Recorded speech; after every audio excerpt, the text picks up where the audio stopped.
હું આમ આદમી પાર્ટી રાજકોટ શહેર પ્રમુખ દિનેશ જોશી। આજે અમે કલેક્ટર સાહેબને આવેદનપત્ર દેવા આવ્યા છીએ મોંઘવારી મુદ્દે। આજે પેટ્રોલના ભાવ દિવસે ને દિવસે વધતા જાય છે, કૂદકે ને ભૂસકે।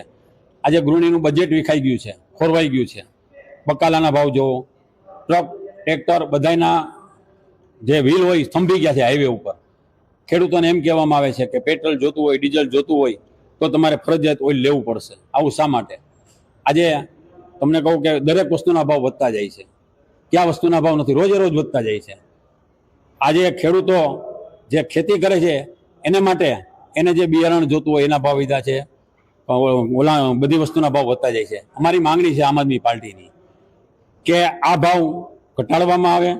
અને કોઈ દેશની અંદર એવું નથી કે પ્રધાનમંત્રીએ કીધું હોય કે ભાઈ તેલ ઓછું વાપરજો, પેટ્રોલ ઓછું વાપરજો, એવું ક્યાંય દેશમાં નથી કીધું ને બધે કોઈ જગ્યાએ ભાવ પણ નથી વધ્યા। આ લોકોનું હાલે ને તો પેટ્રોલ પંપ ઉપર એક માણસ રાખીને ફોર્મ ભરાવે કે તમને તો જ પેટ્રોલ મળશે કે તમારા ઘરે સ્માર્ટ મીટર નાખો, એમાં પણ સહી કરાવે।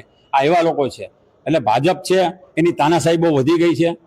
અમારી માંગણી એવી છે કે આ ભાવ ઘટાડવામાં આવે અને ખેડૂતો જે પાયમાલ ત્યારે છે એ ન થાય એવી આપના દ્વારા માધ્યમથી અમે વિનંતી કરી છે સરકારને। અને બીજું કે જે જામનગર ઉપર જે બ્રિજ છે બનાવવામાં આવ્યો છે, ઘણા ટાઈમથી થઈ ગયો છે, એમ છતાં એનું ઓપનિંગ નથી કરતા કે ભાઈ એને ખુલ્લો મૂકો, એ નથી મૂકતા।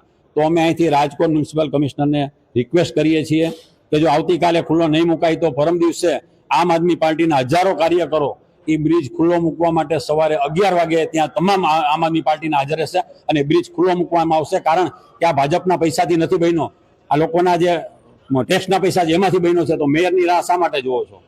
એટલે આપણે વિનંતી કરી છે કે ભાવ મુદ્દે આજે કલેક્ટરને આવેદનપત્ર દેવાય, સાથે સાથે જે બ્રિજ ખુલ્લો મૂકવાના છીએ અમે આમ આદમી પાર્ટી, એની પણ આપના દ્વારા જાણ કરીએ છીએ।